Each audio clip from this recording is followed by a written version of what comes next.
Сайн байцгаана уу хүн төлөгчтэй. Өнөөдөр манай дефакто нэвтрүүлгийн зочноор интермед эмнэлгийн гүйцэтгэх захирал Ням тогтох оролцож байна. Яндагийн Нэм тогтох International Medical Center компани гүйцэтгэх захирал. Нэм тогтох хаул дээд сургуулийн эдийн засаг хэрэглээний математик мэргэжлэр бакалавр, Монгол Улсын их сургуулийн эдийн засгийн сургуулийг магистрийн зэрэгтээ тус төгссөн. Тэрээр Зоос банкнд хянагч, нэгтлэн бодогч, системийн оператор, санхүүгийн шинжээч, аглах эдийн засагч, картын төвийн захирал, төрийн банкны картын төвийн захирал, MCS Management компанид санхүүгийн менежер, Sky Resort компанид санхүүгийн албан дарга зэрэг албан тушаалыг тус хашиж байжээ. Нэм тогтох нь International Medical Center компанийн санхүү эрхэлсэн захирал 2013 оноос гүйцэтгэх захирлаар ажиллаж байна. Сайн байна уу та? Сайн байна уу та? Энэ эмнэлгийн дарганаар дандаа л эмчнэр байх юм. Тэгээд таныг ингээд намтрыг харахаар та банк санхүүгийн хүн, эдийн засгийн хүн ингээд эмнэлгийн гүйцэтгэх захирал хийж байна. Эмнэлгийнхаа тухай ярихгүй хэдэн хүн ажилдгийг, одоо юу хийдгийг. За миний хувьд бол ерөнхийдөө санхүү эдийн засгийн чиглэлийн хүн таны хэлснээр 6 жилийн өмнө MCS Group-ийн удирдлага надад энэ боломжийг олгож санал тавьсан. Хувь хүнийхээ хувьд ч гэсэн бас эрүүл мэндийн салбар их сонирхолтой санагддаг учраас энд ажиллаж өөрийнхөө чадах хөв нэмрийг бас оруулаад үзье гэж бодож хийдсэн байгаа. За тэгээ интермед эмнэлэг одоо үйл ажиллагаа 4 дахь жилдээ явуулж байна. Харьцангуй залуу эмнэлэг. За хүчин чадлын хувьд 90 орттой жилдээ 150-аас 160 мянган хүн хүлээж авдаг юм эмнэлэг болчихсон байна. Тэгээ энэ үйлчлэгийг үзүүлэхийн тулд манай эмнэлэгт ойролцоогоор 400 орчим хүн ажилладаг. За 100 гаруй эмч байна. 150 60 гаруй сувлагч, техник ажилтнууд байдаг. Тэгээд удирдлага, туслах үйлчлэгээний багууд хамтдаа одоо энэ интермед эмнэлгийг басгаад ажиллаж байна да. Тэгэхээр энэ эмнэлгийн, танай эмнэлгийн үйлчлэгээний орон зай бол баясан, бий болсон. Тэгэхээр Монголд хүмүүс гадагшаагаа явж зарим тодорхой энэ эмнэлэгт янз бүрийн шалтгаанаар за эмчилдэггүй өвчнж байна. За шинжилгээ судалгаагаа хийлгэе гэж ер нь хүмүүс ингээд улс орон хөгжихийн хэрээр өвдсөн хойноо биш, өвдөхөөс өмнө үзүүлдэг юм дадал заншил бий болоод байна шүү. Тэгээд энэ утгаараа энэ ийм өөрчлөлт болж ийн үгүй юу, энийг та яаж харж байна? За ер нь эрүүл мэндэд анхаарах гэдэг бол миний ойлгохдгоор хувь хүний өөрийнх нь хариуцлага үүрэг юм байна.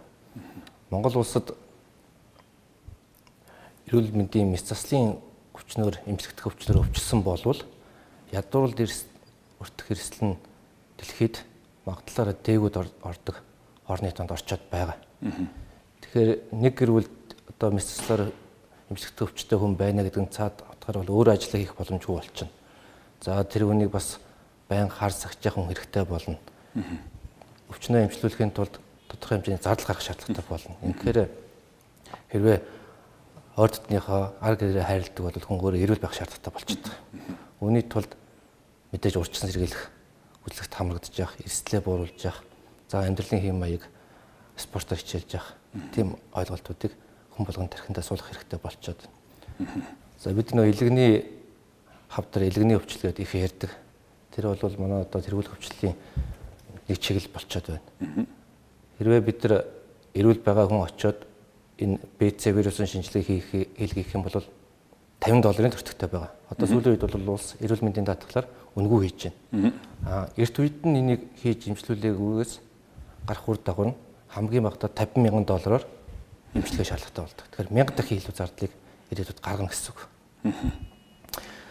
Урьдчилан сэргийлэх ач холбогдол нь үндэл байгаад байгаа. За нөгөө талаас хүн өвдлөө гэхэд манай эдийн засгт ямар нөлөө үзүүлж байна гэхээр ерөнхийдөө Монгол улсын эрүүл мэндийн салбар ихэнхдээ импортын чиглэлээр түшгэлж байна. Дотоодын үйлдвэрлэл их хангалттай хэмжээнд хөгжиж чадаагүй байгаа. Тэгэхээр одоо өвдлөө гэхэд им хаанаас авч чинь, гаднаас авч чинь, хэрэгсэл хаанаас авч чинь, тоног төхөөрөмж хаанаас авч чинь бүгд л гаднаас байна. Жилдээ 100 орчим сая долларын имийг л гэхэд Монгол улс гаднаас импортлж эргэлж байгаа. За гадагшаа явдаг өвчлөлийн хувьд гэсэн энэ бас нэлээд анхаарал татгах хэмжээнд хүрсэн. Бидний тооцоогоор бол жилд нэг 70-аас 100 сая долларыг бид нар гадагшаа эрүүл мэндийн үйлчилгээнд зарцуулж байгаа. Монгол иргэд гэж тоо байдаг. Зөвхөн илгэний хавдар шилжүүлэн суулгах чиглэлээр жилд 100 орчим хүн явж байна. Та тэгээд боддоо нэг хүн 50,000-аас 100,000 доллар зарцуулж байгаа гэхээр 5-аас 10 сая долларын зөвхөн нэг чиглэлийн өвчин бид нар гадагшаа зарцуулж байгаа. Тэгээд эдийн засгт бас тодорхой хэмжээний нөлөөлөх хэсэг болчиход. Тэр хүмүүсийн нөгөө ажлын цаг дагаж явсан хүмүүс онгоц энэ бүх зардлаа тооцохгүйгээр шууд тийм эмчилгээ яваад байна шүү дээ. Тэгэхээр хоёулаа одоо танай эмнэлэг дээр ингээд арай тодруулж ярихад за энэ бол мэдээж танай тоогдохоо өрөмжийн одоо ингээд эмнэлэг гэдэг бол тог тасрахад яах вэ те? Эмнэлэг дотор байгаа бүх энэ эмнэлэг дотор ашиглаж байгаа усны одоо цэвэрлсэн байдал ямар баталгаатай юм. За тэгээд ялангуяа тэр операцийн өрөө эрентгээний өрөө гэхэд ханаар нэг тусгай хар тугуулгын тэр тусны хийгээд байгаа юм ба шүү дээ. Энэ талаасаа энэ тэр шаардлагыг яаж хангасан юм бэ гэдэг. За эдгэрмэт эмнэлэг бол Монгол улсад яг эрүүл мэндийн байгууллага эмнэлгийн зориулалтаар байгуулагдсан. Яг тэр зориулсан орчин үеийн стандартын анхны барилга дэд бүтц гэж тэмдэглэгдсэн.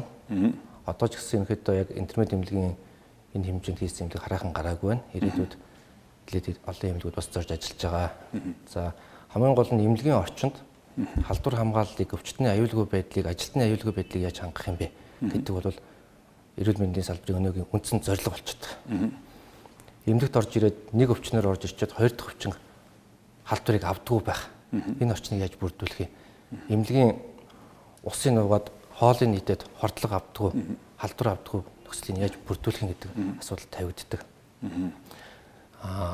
Бид нар энэ асуудлыг шийдэхэд бол олон улсын стандартын үндсэн зарчмуудыг авч хэрэгжүүлж байгаа. За барилгын хувьд энэ зарчмуудыг яаж хэрэгждэг гэх юм бол хэрвээ тэр усыг хэрглэж байгаа бол шүдний өвчин одоо шүд аваад эмчилгээ тэр өмнөд бодвол чинь нээлттэй мэсэлтад адилхан халдварын боломж үүсэж байгаа. Тэгэд энд зүгээр канаднаас ус аваад хэрэглэх юм бол энэ дотор ямар олон тооны вирус бактери байгааг бол бид нар хэлж мэдэхгүй. Тийм учраас энийг цэвэршүүлдэг системийг яг Европын стандартаар оруулж тавьсан. Танай төхөөрөмжийн хувьд бол байдаг. Дээрээс нэмээд урсгал зардал одоо тэр цэвэршүүлээд давсыг авчираад яг бид дандаа Германаас давсыг авч тавьж байгаа. Өөр орнуудаас авчираад тэр шаардлагыг хангаж чадахгүй байна. Тэгэхээр зөвхөн шүдний эмчилгээнд хэрэглэж байгаа ус лэхэд магадгүй 3 давхар шүүлтүүрээр явж тэр хүнд очиж байгаа. Энийг нь бид нар яг өдөр болгон сар болгон хэмжиж явдаг. Үнэхээр энэ дотор халдварын магадлал эрсдэл байна уу байхгүй. Тэр шүдгийг янзлж яхад ус цацж байгааг янзлаад тийм тэрийг хэлж дээ. Тэрийг хэлж байгаа гэсэн. 3 давхар шүүлтүүр за. Тэгэхээр бүх үйлчлэгэн дээр хүний бид нэвтэрч байгаа хоол ундар болоод судсаар нэвтэрч байгаа зүйл бол бүгд ариун чанар байх ёстой. Усан тийм ээ. Агаарт ямар юм бэ? Агаарт бол бид нар хоёр янзын ойлголт өгдөг. Нэг нь болохоор механик шүүлтүүрүүд. Одоо интернет эмнэлгийн агааржуулалтын систем бол 3 давхар механик шүүлтүүр тавьдаг. За энэ механик шүүлтүүрүүд бол одоо том хэмжээний тоосон цэглэж жижиг хэмжээний бүх тоосон цэрэг бүгднийг тодорхой хэмжээнд барьж авч байна. Бид нар энийг хагас жилд нэг удаа солиход л энэ дотор 3 цуцаан тоос гарч ирдэг. Энэ нөгөө талаасаа бид нар ультра туяаны вирус бактерийг устгах тийм дэд бүтцүүдийг бүх агааржуулалтын бүх төвчөнд тавьсан байгаа. Энэ бол маш чухал. За нэмээд ярих юм бол яг олон улсын стандартаар халдвартай халдваргүй өвчтөн тухайн эмнэлгийн өрөөнд орж ирсэн шалтгаалаад дагаарын урсгал бол жишээ нь эрэг урсгал буюу одоо дээрээс гадагшаа өх урсгалж байдаг тийм ээ. Гэтэл халдвартай хүн ороод ирэхэд тэр хүнийг агаарын дээшээ гадагшлуулах урсгалтай байх юм бол тэр эмнэлэг даяар тэр халдвар тарах магадлалтай байна. Тийм учраас тусгаарлаад сөрөг даралттай буюу сорох урсгал тэр өрөөнд байх хэрэгтэй гэдэг. Тэр нь тодорхой хэмжээний ариутгалын системээр дамжихаараа эмнэлгийн орчин аюулгүй болж байгаа. Тэр эмнэлгийн даяар сорох урсгалтай агаар байна гэж хэлж байна тийм үү? Аль шаардлагатай газар нь сорох эерэг болон сөрөг даралттай урсгалыг зохицуулдаг систем байх ёстой. Агаарын дээр нэмээд яхад бис заслын өрөө гэж байдаг тийм. Бис заслын өрөө бол ультра цэвэр орчин байх ёстой. Ягаад гэвэл тэнд хүний бие эрхтэн задлж нээж байна. Маш бага эрсдэл байхад тэр хүн нэмж халдвар авах магадлал үүсдэг. Ийм учраас энд манай мэсцлийн өрөөнөд ороод өргөцсөн бол агаарын хөшигтэй. Дөрвөн талаас нь дээрээс нь агаарын хөшигтэй дотор хуулирлтын зохицуулдаг. Энэ дотор бол ультра цэвэр орчин буюу энэ дотор ерөөхдөө нэм бактерийн жүгэнж өсөлт ургалт байдаггүй. Ингэж зохицуулж тэр хийж явж байгаа. Тэгэхээр нэг эмнэлгийн ор гэдэг ойлголт нь одоо би барууны бус орнуудаар эмнэлгээр орж үзэж явж Ингээл харлаа л да. Тэгээд ор гэдэг ойлголт нь зүгээр нэг юм дөрвөн хөлтэй юм хавцгаа юм биш байна да тий. Тэр ямар учиртай юм. Тэр юу гэс бүтгэх ёстой юм лгээ. Ер нь интернет эмнэлгийн хувьд бусад олон улсын шаардлага хангасан эмнэлгийн хувьд бол зөвхөн одоо нэг өөрөө хангалттай өөрөө байгаад ор тавих гэсэн ойлголт биш. Энэ орны хайжууд өвчтөнд яаралтай тусламж хэрэгтэй болсон үед хангагдах бүх дэд бүтцэн байж байгаа. Бүх орны хайжууд. Бүх орны хайжууд бас. За хүчил төрчин систем, хүн хүчил төрчөд дутагдвал яах вэ? За нэг сакшн буюу сорох систем. Янз бүрийн биологийн шингэнийг нь одоо нэг савнд хийгээд зөөгөөдөж болохгүй шүү дээ. Тийм учраас тэрийг нь аваад дэд бүтцээрээ зайлуулдаг систем байна. Агааржуулалт нь байх хэрэгтэй. Энэ шал хан бүгдээрээ бактери үрждэггүй байх хэрэгтэй. Дээрээс нэмээд тэр хүн орныгоо хажууд янз бүрийн совлогчийн хэрэгцээ гарлаа биеийн нуудлахад тэр совлогчийг маш хурдан хугацаанд дуудаж мэдээлэл өгдөг энэ тохиолдлын системүүд нь байж хэрэгтэй. Ядаж ороод бие муу явж байгаад хөшгөнөөсөө зургаад тогтоход тэр хөшгөн тэр хүний биеийн чин даадаг баг. Угаал дурныгаа хажууд байж байгаад тэр угаал дурн дээр жоохон биеийн нэгүүдэд дарлахад тэр угаал дурн хүний биеийн даад хэмжээгээр даадаг байх юм шиг. Тэр өвчтөн хаана аюулгүй байх боломжийг нь бүрдүүлж өгөх хэрэгтэй. Цонхын хүртэл бид нар чинь ингээд хамаагүй онгойлгодгүй шүү дээ. Янз бүрийн сэтгцийн нөлөөтэй ч юм уу эсвэл хүүхэд үйл цонхороо унах эрсдэлтэй байна. Тийм учраас цонхон заавал үүсдэг. Тэгээд агаар air condition 100% air condition тийм. Тэгээд би энийг яагаад бүхнийг асууж ийм гэхээр энэ бүхэн бол үнэтэй хичнээн хэмжээний хөрөнгө оруулалт хийсэн. Тэгээд хаана явж байгаа энэ дээр нь тэр тухай болох уу ярилцсан. Нийтдээ интернет эмнэлгийн хувьд одоо 62 сая долларын хөрөнгө оруулалт орсон байна. Зүгээр энэ дээр яг талархах зүйтэй юм бол энэ MCS Group, Shunqlai Group, Energy Resource компаниуд үнэхээр бас зориг гаргаж энэ бүтээн байгуулалтыг санхүүжүүлж хийсэн. Тэгэхээр аль улсад яг ийм хэмжээний олон улсын стандартыг хангасан эмнэлэг барьна гэдэг бол өөрөө төвөгтэй. Буцаад хөрөнгө оруулалтаа нөхөн гэдэг бол ер нь урт хугацааны асуудал, багадаа 20-25 жилийн асуудал байдаг. Тэгэхээр хөрөнгө оруулагч нарын хувьд энэ хэдийгээр их ашиг өгöd байхгүй боловч нийгэмдээ хэрэгтэй гэдэг өнцгөөс нь нэг дэмжиж ажилласан юм байна. Дээрээс нэмээд энэ олон улсын банкуд, Европын сэргээн босоод хөгжлийн банк, олон улсын санхүүгийн корпорац бас бодлогын чиглэлээр бид нэр санхүүжиж ажилласан. Тэгэхээр энэ хүмүүс бас талархах зүйтэй. За тэгэхээр 62 сая доллар ингээд зээлээр шавлаа өөрсдөө ч гаргалаа. Монголд юу ч гэсэн нэг илхийн хэмжээний юм барьчлаа. За тэгээ энэ дотор ингээд одоо шинээр ямар имжлэгээ бий болгосон. Одоо энэ их том мөнгөний нөхцөлийг байгуулчаад за тэгээд ямар хэмжээнд одоо шин ямар одоо Монголд байхгүй имжлэгээ юм хийдэг юм бэ? За интернет эмнэлгийн хувьд одоогийн байгаад тоног төхөөрөмж үйл ажиллагааны чиглэлд нэлээд хэдэн чиглэлийн үйл ажиллагааны эмчилгээнүүдийг нэвтрүүлээд байгаа. За хамгийн сүүлд оруулснаас нь бид нар дурдж хэлэх юм бол урлагийн мэс заслын технологи, шинэ технологи дэлхийд дээр 2017 онд гарсан технологиг нэвтрүүлчихэд явж байна. Тодруулж хэлэх юм бол мэс заслын ажилбарыг дурангаар цусгүй хүндрэл багтаа хийдэг ийм ямар өвчин тийм мэс заслын. Жишээ нь за урлаг гэхээр шээс бөөрний чиглэлийн мэс заслын эмчилгээнүүд байна. За төрөө булчирхайн хор тавдрыг бид нар дурангаар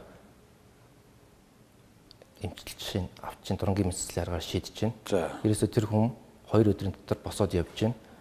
Цус гарахгүй байна. Одоо нэг ч тусал цус гарахгүй шийдэж болж чинь дурангаар бүтээ авч байна гэдэг.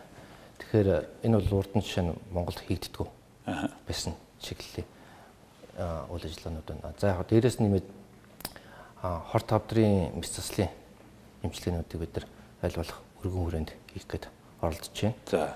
За энэ дээр бол бид нар дотор эрхтний үйлэгцэс, нойр булчирхай, бөөр тий. За тэгээд төрөө нийлсэн төрөө булчирхай эмэгтэйчүүдийн чиглэлийн хор тавдрын мэс заслуудыг хим эмчилгээтэй хамтарч хийж байгаа. Тэгэхээр ер нь бол цаашдаа энэ хавдрын өвчлөлийн чиглэлээр арай жоохон гүнзгийрч ажиллах сонирхолтой энэ чиглэлээр хөгжүүлэлтийг хийж байна. За зүрхний бас зүрх судасны өвчл бол одоо жишээ нь Монголд тоо хэмжээгээр бол ихний 3 цохиж байгаа.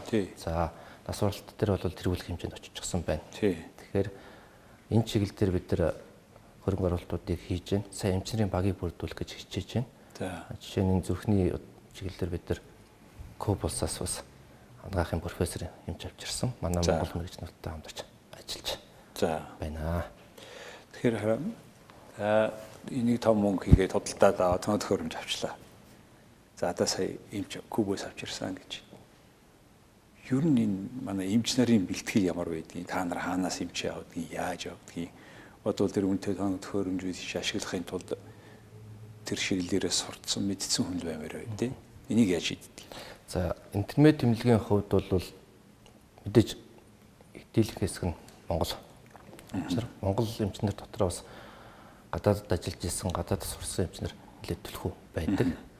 Өөрөөр хэлбэл түрүүний хэлсэн тэр тоног төхөөрөмжтэй харьцаж сурсан, сургалтанд нь хамрагдсан тодорхой хэмжээний туршлагатай эмчнэр байна. Мөн энэ Монголд тодорхой хэмжээний туршлага хуримтлуулад тэргүүлэх зэрэглэлийн эмчнийг аль болох бүрдүүлж авах гээд байна. За дээрээс нэмээд интернет тэмдэг олон улсын харилцаан дээр бол бас нэлээд өргөөрөнд харилцдаг.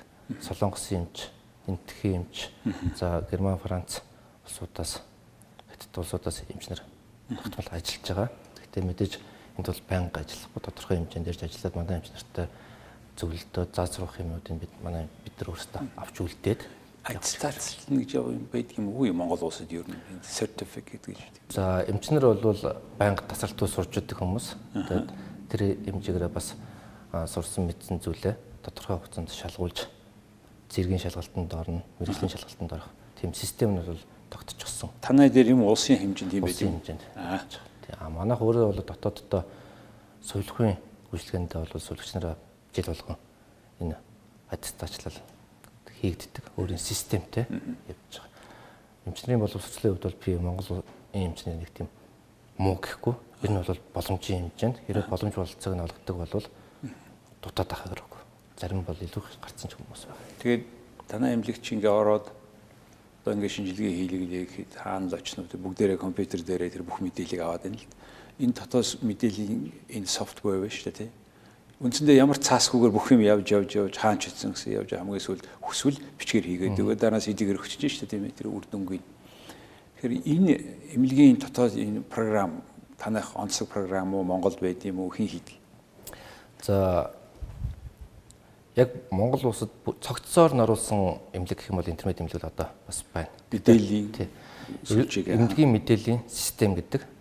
За эмнэлгийн мэдээллийн систем гэхээр зөвхөн одоо хүн бүртгэдэг систем бол биш л дээ.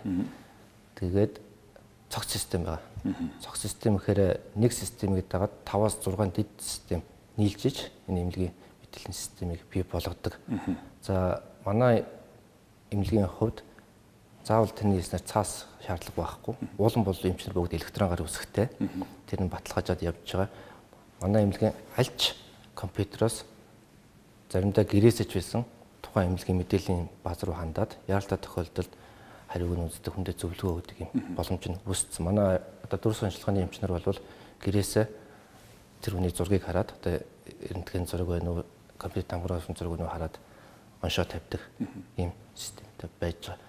Хөрөнгө оруулалтын хувьд бол чамлахааргүй их туу. Тэгээ энэ бол том мэдээлэл. Одоо нэг цаасгүй болгоно гэдэг чинь л дээ. Бүтэн цаг хэмжсэн гэсэн үг л дээ тийм ээ. Баруунд бол хэвэн л үзэгдэл тий. Хэвэн л үзэгдэл. Монголд бол шинээр хийгдэж байгаа. Бид 4 жилийн өмнөөс эхлээд энийг нэвтрүүлсэн. Гэхдээ бас одоо улс ч гэсэн энийг бас хийх нь зүйтэй юм байна. Эхний шатны ажлууд нь хийгдэж байгаа. Алстаа бол энэ мэдээллийн бааз зөвхөн Монгол улсын хэмжээнд биш дэлхийн системтэй холбогдох ёстой юм байна. Дэлхийн нийтээр нэг тийм чиг хандлага байгаа нь одоо жишээ нь нэг эмнэлэг дангаараа мэдээлэл хадгалаад тэн дээрээ дүн шинжилгээ хийгээд тахаар боломж нь хязгаарлагдмал байгаад байгаа. Тэгэхдээ жишээ нь танай эмнэлэгт гаргасан миний мэдээллийг эзэн хэм бэ? Би юу танай эмнэлэг?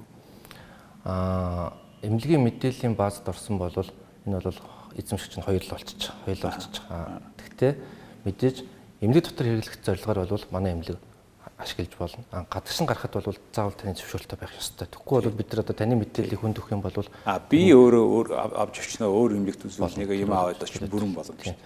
Тэгэхээр яг энийг зарим оронд энэ манай бид нар өөрсдийнхөө тоног төхөөрөмжөөр хийсэн гэдэг ингээд ийм асуудал гарсан юм байна л да. Тэгээ энийг шийдсэн төгс шийдсэн хамгийн түрүүнд шийдсэн орн бол Тайвань юм байна л. Тэгээ Тайваны иргэн болгоны эрүүл мэндийн карт гэж байна. Үүний тэр карт нь одоо манай нөгөө иргэний шиг нэг юм чиптэй юм чиптэй карт. Тэрийг л авдаг. Өөр бичиг цаасч байдгүй. Тэрийг л явж идэг. Тэрийг хаана очисон хойно хэлээд нөгөө юм чинь кодо гэж хэлдэг юм байл. Тэгээ кодын нэг бол тэр хүнийг хаанч үздэг гэж байгаа байхгүй. Тэгэхээр одоо чивэл нэг имлэгт хийдгүй юмыг өөр имлэгт хийдэг байж болно шүү дээ. Эсвэл бол чивэл Америкт бол операц хийхээс өмнө та 3 дахь хүний юу аншиг сонсох уу гэж асуудаг юм байна. Сонсох гэдэг за энэ эмчлэрээ сонгоод очиод уулзчих гэж байгаа. Хэрвээ тэр эм чинь нөгөө гол эмчий чинь хэлж байгаа юмыг давтж байгаа бол нөгөө хүн айгу сайхан нөгөө операц мисэлд орж байгаа юм л да. Яг л энэ хоёр алдаагүй байна. Тэгэхээр одоо энэ бол бид нэлээд тийм өндөр түвшний юм яриад байна л да. Ер нь энэ улс орныг энэ том хөгжилтэй болох тусмаа чи би Швейцар иргэн болгоно үнгүй жилд нэг удаа шинжилдэг. Тэгээ шинжилгээнд ороогүй нэг эмнэлгүүдийн тэр та одоо ороогүй ингээд торгуул өгдөг ч юм уу. Ингэсээр байгаад нэг хүн болгоно очиж орох ёстой. Хүсээгүй чи Швейцарийн өчөөс орох ёстой. Манайх тэр болтол бас нэлээд зай хугацаа байна. Тим хэмжээний төхөөрөмж хангалттай болохгүй хүмүүс сайн мэдэхгүй байна. Энийг яаж өөрчилсөн дээр вэ? Ямар чиглэлээр юу хийсэн дээр вэ? Цаа дагуулгаараа бол манай бас эдийн засгийн хэмжээний л асуудал болчиход байгаа. Бид тэр жишээ нь за Швейцарт бол нэг хүндээ ирэндээ зориулж байгаа жилийн дунд зардал нь 6-7 мянган доллар жилд ирэндээ нэг ирэнд наадж байгаа эрүүл мэндийн зардал. За Америкт бол нэг 17 мянган доллар яг жишээний. Тэгээд эрүүл мэндэд зарцуулдаг одоо хувь хүн болоод улсны иргэндээ зарцуулдаг хувь нь бол нэг 12-аас 15% хэмжээний байх жишээний. Жилийнх нь орлоготой ингээд зөвлөд үзэх юм бол тэг Монгол улсад энэ тоог нь аваад үзэхээр эрүүл мэндийн зардал нь $200 ч хүрдэггүй. $200 үзүүлж байгаа эрүүл мэндийн тусламж үйлчилгээг $17 мянган үзүүлж байгаа хэмжээний тусламж үйлчилгээтэй харьцуулах жоохон төвхтэй. Боломжийнхаа хэмжээнд бол менежмент хийгээд оролдож байгаа гэж ойлгож байгаа. Тэгвэл цааш нь сайжруулж хөгжүүлэх асуудал бол зөндөө байна. Эрүүл мэндийн даатгалын систем төсөөс өгж байгаа санхүүжүүл дээрээс нэмээд хүн өөртөө зарцуулах бас хүлээн зөвшөөрөх зардлын хэмжээнүүд байгаад байдаг. За түрүү миний хэлсэн тэр 50 одоо илгэний Б вирусын вакциныг хийлгэлээ юм уу ханиадны вакцины хийлгэлээхэд нэг $10-20 асуудал шүү дээ. Тэгэхэд өнөөдөр энийг зарцуулаад хийх тэр сэтгэлгээ маань хэр төлөвшсөн юм бэ гэдэг асуудал байгаад. $200 тэмцэх бол шүүб мөв бол хүн хатан авчиж байгаа. Тийм хэмжээгээр эрүүл мэндээ шалгуулах хэрэгтэй зэрэг энийг үнгүй шалгах ёстой гэж үзээд байгаа. Хамгийн үнэтэй юм шүү дээ. Хамгийн үнэтэй мөрөөрөд хамгийн их эрсдэл гарч болохоор зүйл. За урьдчилан сэргийлэх хөдөлгөөний хувьд бол улсаас бас боломж олгодог юм байгаа. Нөгөө талаас нь хувь хүнийх нь өөрийнх нь чиглэл байна. Дээрээс нэмээд энэ хувийн болоод улсын эрүүл мэндийн даатгалыг ийшин чиглүүлдэг тэр хүнд очих сонирхлын төрүүлдэг энэ системийг. Тийм би яг энэ тухай ярих гэсэн. Тэгэхээр та өөрөө банк санхуд ажиллаж ирсэн хүн эрүүл мэндийн ийм томоохон объектыг хариуцаа явж байна. Тэгээ эрүүл мэндийн даатгалын үйл ажиллагааг яаж харж байна? Юу болж байна? Юу болохгүй байна? Хамгийн түрүүнд бид юуг анхаармаар байна? Эрүүл мэндийн даатгалын үед бид нар урд нь нэлээд асуудал дэвшүүлж ярьдаг байсан. За хувийн болоод улсын эмнэлгүүд тарифын зөрүү байдаг. Дээрээс нэмээд зарим үйлчлэгээ эмчилгээний чиглэл нь болохоор улсад нь байдаг мөртлөө хувьд нь байдгүй гэдэг. За тэр бол ялгуурын асуудал те. Энийг манай яам эрүүл мэндийн даатгалын газар чиглэлээ ихэд зөв болгоцсон юм байна гэж боддог. Сүүлийн 1 жил 2 жилийн хугацаанд бол яг энэ тал дээр бол нэлээд ажлуудыг хийцэн. Одоо бол ерөнхийдөө тэр ялгуурлал энэ төр байгаа болж байгаа. За нэг том дэвшил юм. За гол асуудал маань эрүүл мэндийн даатгалд төвлөрч байгаа мөнгө зарцуулалт нь зөв байна уу гэдэг асуудлууд дандаа яригддаг. Бид нар харж байхад эрүүл мэндийн даатгал дээр бас хөндлөсөн мөнгө тэр болгон бүтэн зарцуулагддаг. Чиг хандлага байгаад байсан. Сүүлийн үед ч гэсэн энийг бас яг энэ чиглэлээр нь зарцуулалтын зөв болгоё. Яг зориултын дагуу зарцуулж гэдэг асуудлууд яригддаг. Цалин авж байгаа хүн болгон орлогынхоо 10%-ийг ийшээ явуулж байгаа шүү. Нийгэм даатгалын хувьд бол нийгэм даатгалын хувьд бол эрүүл мэндийн даатгал дээр одоо хувь 2%, байгууллага хэрэг ажиллаж байгаа бол 2% төлж байгаа. Тэгэхээр бүх цалин авж байгаа хүмүүсийн цалингийн 4%-тэй тэнцэх хэмжээний хуримтлал энэ дээр чинь бий болж байгаа. Гэхдээ цалин өгдөггүй хүмүүс бас өгж байгаа тэрийг. Нөгөө тэр татварыг өгдөггүй хүмүүс бас наад хүмүүстэй адилхан өгöd байна уу?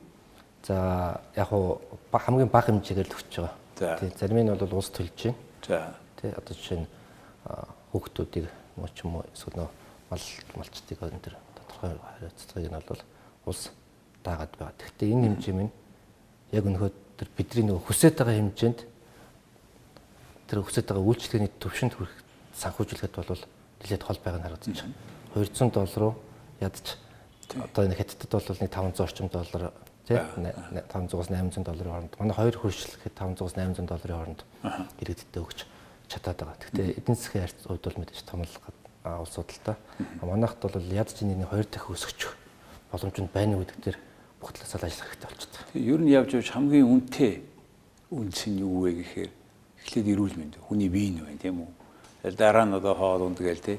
Хэмитэр ингээд энэ нөгөө гол юмдаа чиглүүлж анхаарсан юм а бид ярихгүй.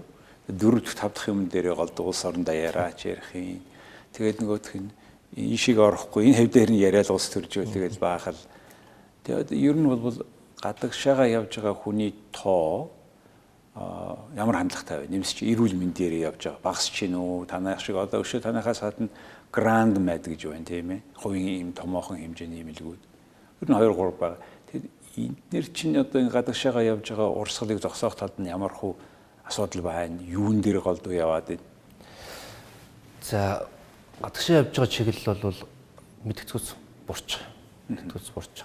Энэ эдийн засгийн миний мэдж байгаа тоо статистикээр бол 13-14 онд нэлээд оргил үедээ хүрсэн. За голцоо Монголд эмчилж байгаа чиглэлүүдээр бас яваад байсан. Бид нар одоо Монгол улсын хэмжээнд эмчилгээ үйлчлэгийг нь үзүүлэх боломжгүй 22 төрлийн хүчин гэж байдаг. Нарийн цөөхөн тохиолдолтой. Гэхдээ Монголд хийдэг ч гэсэн хүчлийн чиглэлүүдээр яваад байсан. За энэ бол одоо улсаараа эмнэлгүүд нь нийлээд хүчин чадал нь хүрдэггүй ч юм уу эсвэл нөгөөний ихтгэл үнэмшилт нь нийцдэггүй ч юм уу асуудлууд байгаад байна. Сүүлийн зүгээр яг харж байхад 5 жил бол хувийн эмнэлгүүд ч улсын эмнэлгүүд ч арай л өөр болж байна. Эмчилгээ үйлчлэгийн чанар дээр анхаардаг болж байна. Гол нь нөгөө өрсөлдөөн юм болгож байгаа байхгүй. Хувийн эмнэлэг ороод ирэхээр улсынхан ч гэсэн одоо нөгөө улсын эмнэлгүүдийн айхтар очирч алга болцсон. Ядаж орохоор бас топ гэдэг юм номер өгöd байгаа байхгүй тий. Гэх мэт тэр ер нь хөгжлийн мотор нь өрсөлдөөн шүү дээ. Тэгээд та эрүүл мэндийн салбар дээр онцгой байна. Тэгэхээр энэгээр та ярьж байгаа тийм ээ хүчин чадал хүрдэггүй гэж байдаг, ихтгэл үнэмшил багч гэж бодог, эсвэл төвөгшөөд ухтаа очирд очихын тулд гэдэг. Ерөнхийдөө тэгэхээр гадагшаа явах нь багасаад ихэсэн гэж ойлголоо тийм үү? Жишээлбэл хамгийн одоо Монголд зарим хүмүүсийн мөнгөтэй боломжтой хүмүүс чинь хүүхэд төрүүлэхээс ахуулаад гадагшаа яваад байна шүү дээ. Энэ урсгал харин болж байгаа гэж ойлгож байгаа тийм. За хамгийн том урсгал бол жишээ нь урьдчилан сэргийлэх үйлчлэгээ урсгал байсан. За одоо таны түрүүний хэлснээр манай бусад хувийн эмнэлгүүд ч гэсэн энэ дээр яг тэр гадны очоод үйлчлэгээний орчныг бүрдүүлэх те онш хариугийг нь тухайн үндэ ойлгомжтой өгч чиглэл дээр нэлээд ажлууд хийгдсэн. Тэгээ одоо томоохон эмнэлгүүдээр орох юм бол урьдчилан сэргийлэх үйлчлэгийн төвд бий болгоод хөрөнгө оруулалтыг тавьдсан байна. Тэгэхээр тэр зорилгоор явж байгаа хүмүүс бол мэддэг татарсан байна. За төрөлтийн чиглэл дээр бол яг манай интернет эмнэлгийн нэг томоохон хэсэг нь байдаг. Тэгээд 5 дахь орчинд яг одоо нэг Солонгос ч юм уу Германд төрж байгаа юм шиг Америкт төрж байгаа юм шиг төрмөр байна гэдэг эрэлт хэрэгцээ их байсан. Хэрэв төлж байгаа чадвар нь дийлдэг бол тэгэхээр бидний харж байгаа энэ урсгалч гэсэн 90 орог хагас хуваар хагас дахин татарсан. 2 дахин багассан гэсэн. Тэгэхээр жишээлбэл Солонгост очиж хүүхдэд төрүүлнэ гэж явах одоо тэр нэг онгоцооч буудал тэр зардлын дагж байгаа хүний тооцохгүйгээр зөвхөн имчилгээнд дээр нэг ихэд манай хэд дахин бага байна. Энэ нь манайх бол багтаа 2 дахин бага. 2 дахин наазах. Тэгэхээр нөгөө босод зардлаад яахан баг 5 дахин бага. Дээрээс нэмээд одоо ар гэрийнхаа хажууд аав ээжийнхаа хажууд төрөөд тийм түшигтэй байж штэ. Тэгэхээр тэр хайр улсад очиод төрөхөр яах вэ? Ганцаараа юм уу за нөхөр нь юм уу нэг хүн дагаж очино. Тэгээд буцаад онгоцон суугаа шууд нисч чадахгүй тэндээ бас 3-7 хоног ч юм уу байх шаардлагатай болно. Ер нь ялах хүүхдийг нисгэх зөв юм уу? За тэрийг бол яг бичих бах тийм ээ. Энэ нь бол зөвлөгөө нь бол 3-7 хоногийн дараа л зөвшөөрд юм байна л. За. За тэгээд та хоёр их чухал сэдвээр ярьлаа. Энэ эрүүл мэндийн салбар хүний хамгийн үнэтэй зүйлийг Имчилгэхээс гадна урьдчилан сэргийлдэг ийм хоёр салбар гэдгийг хуулийн дээр нь хуулиа ярьлаа мэдээж. Тэгээ өнөөдрийн яриа бол үндсэндээ байдал ямар байгаа юм жишээ танай тохиолдол. Би бусад одоо 3 том эмнэлгийнхаа дарагтай бас яриасаа хийсэн. Ер нь баг багаар байдал дэвшилж байгаа. Гэхдээ бид өгөөжтэй ашиглах, даатгалаа зөв өгөөжтэй зарцуулах ийм асуудлууд байгаа тийм. Тийм учраас та өнөөдөр манай яг ийм олон улсын хэмжээний эмнэлгийн дотроос нь асуудал яаж харагдаж байгааг сайхан ярьж өглөө. Их баярлалаа. Танд танай хамт олонд амжилт хүсье. Баярлалаа. За хүн үзэгчдээ өнөөдөр манай Defacto нэвтрүүлгийн зочноор интермед эмнэлгийн гүйцэтгэх захирал ноён Ням тогтох оролцлоо. Баярлалаа.